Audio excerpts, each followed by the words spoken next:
On this episode of Eat, Sleep, Drive, we have the original Z. This is a 1971 240Z. But wait, something's missing.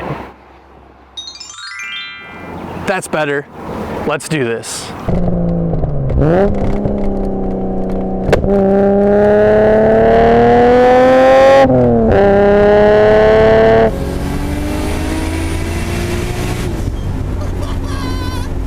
Here on Eat, Sleep, Drive, we drive a lot of newer cars. That's mainly because I like newer cars for the most part. I like cars that, you know, we've been through a lot of advancements. They're fast, they're technologically advanced, but as car enthusiasts, we would be remiss to not enjoy or at least observe where cars have come from. Now, I've owned several 240s. I'm a Nissan fan through and through. So today to drive a 240Z is quite special. And I guess the best way I can describe it is, you know, think about the Star Wars series. Like, the new movies are good by themselves, but where would they be without the original? And that's what I keep going back to, is I need to experience an original Z car in order to appreciate modern day Z cars. What's the first thing that you notice with the 240Z? I think the first thing has got to be the looks.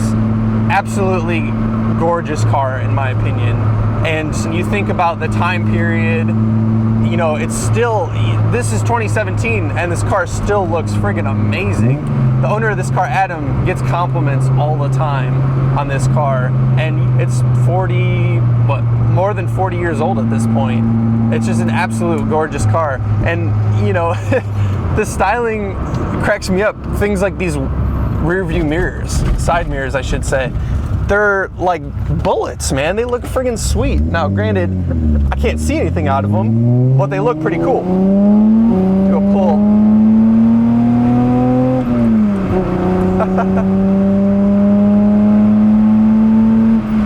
Oh man, I love a good inline six.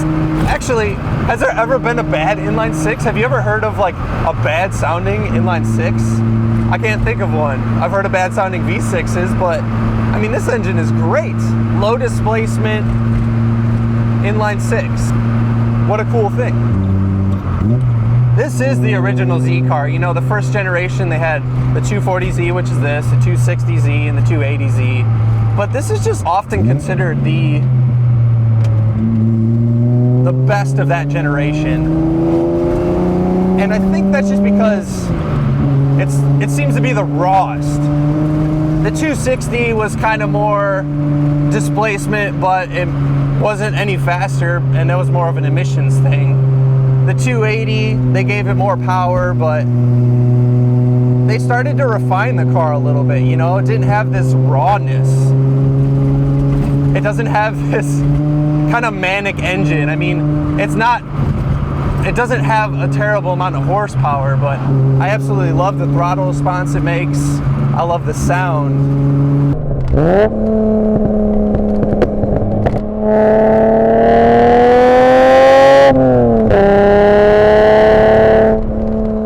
Datsun or Nissan, whatever you want to refer to it as.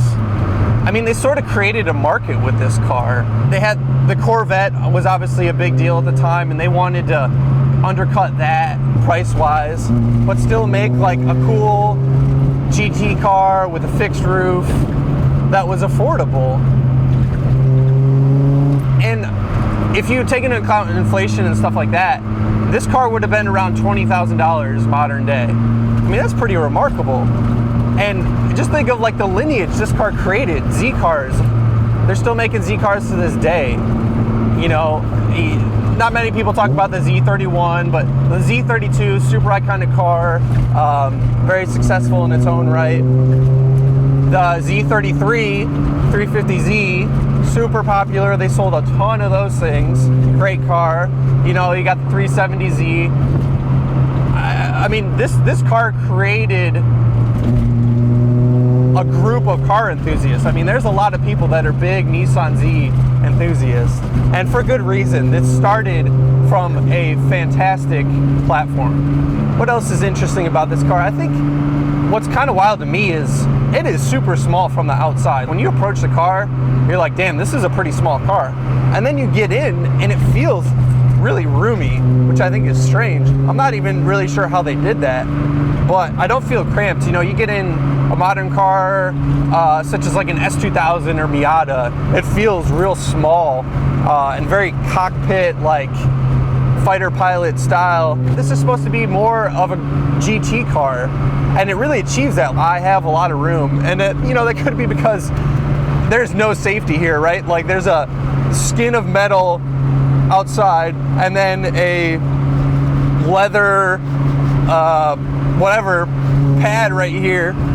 There's nothing to it, so you know, but I got a lot of room, and there's a ton of headroom. You know, I'm 6'1". It's just kind of interesting to me because it's such a small car from the outside, but you get in and it doesn't feel that small. The brakes on this thing are really good. Super firm pedal, which I like. I'm not sure if there's any vacuum assist on the brakes because it feels just like manual brakes. But it kind of adds to the character of the car, really.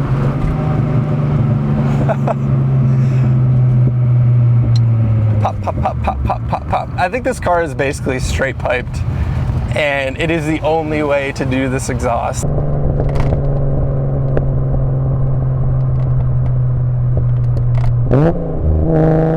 When I review cars, one of the big criteria for me is how approachable is the car and how quickly can you just get up to speed or up to like a comfort level with this car.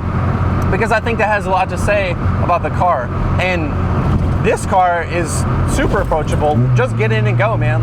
I've been in this car 10 minutes. I'm rev matching like a boss. Listen to those pops.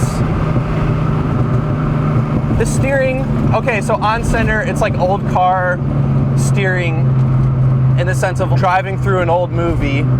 You can kind of move the wheel about and not much happens. But once you load it up in a corner, it becomes super direct and there's a lot of feel. I know exactly what the front tires are doing. So I mean, it's brilliant in that regard. As much as this car isn't fast, I'm still absolutely loving this experience. And you know, there's so much more to cars than just speed. And you know, I get caught up in it too, you know. Like if a modern car isn't fast, like, oh, well, it's not as fast as this other car, so it can't be as good. There's so much more to cars than speed, man. And that's what I think a lot of people, they miss with cars. This car looks amazing. What a conversation piece. It sounds amazing. Like I'm just gonna go off throttle here. Just get all these pings and cracks in the exhaust. It's really fun to drive. You know, it's definitely more of a momentum car, but in the corners, this thing's a beast, man. It's so much fun to throw around. And yeah, it's not super fast in a straight line, but it is an experience. And that's what a lot of people don't understand when they just look at numbers in a magazine. They're not getting the experience. And today I am meeting my hero. I have thought so highly of the 240Z before even getting in this car, just because of the lineage and how much of a reputation it has. And it's not letting me down. It's definitely putting a smile on my face.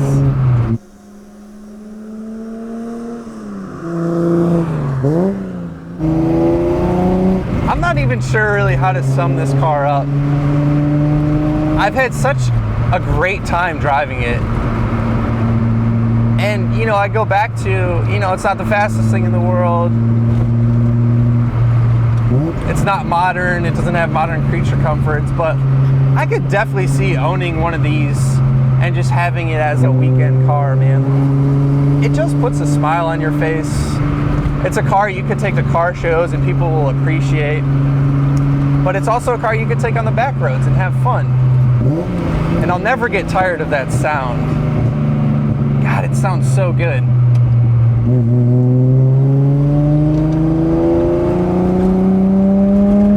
This is definitely one of those cases where you meet your hero and it's exactly or better than what you thought. You know, I was kind of afraid to drive this car because in my mind, before I drove it, I'm like, oh, this thing has a lot of expectations. Meets every single one. Every single one. Thanks for watching, guys. This has been another awesome episode of Eat, Sleep, Drive. Thanks to Adam for letting me borrow his car. It is a gem. I love 240Zs now. I love them. Thanks for watching, guys. We'll see you next time. I'm really getting the whole old Nissan experience today. I'm just getting asphyxiated by this non-catalyzed exhaust, taking years off my life. But you know what? 100% worth it. 100% worth it.